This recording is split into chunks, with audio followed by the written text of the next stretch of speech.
It's in flux, and when something's in flux, companies can't deal with that unknown, markets won't deal with that unknown. And a blow for the energy industry that will send investors running. Analysts say the political drama and uncertainty around environmental policy was just not worth it for Teck Resources. After the company pulled its application on the Frontier project, some believe it will be another stain on oil and gas development in the country. Canada's loss is a gain for the U.S., Russia, and other big energy-producing countries. Saudi Arabia and other places with poor environmental and ethical standards regarding the production of resources. They're the winners. And Canada is really the victim here.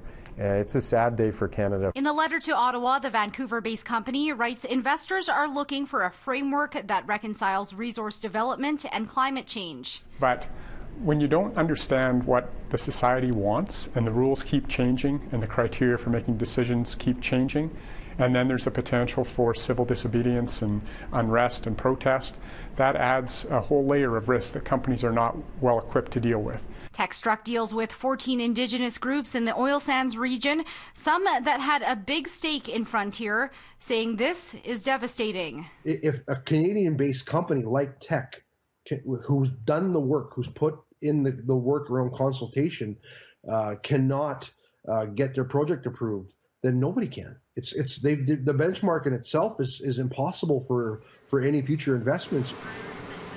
The federal government says it will no longer be making a decision on the project's approval, which was expected before the end of the month. So for industry watchers, Frontier is dead. It's very difficult in my mind to resurrect a project. They have a team, that team will disperse. They have relationships, those will decay.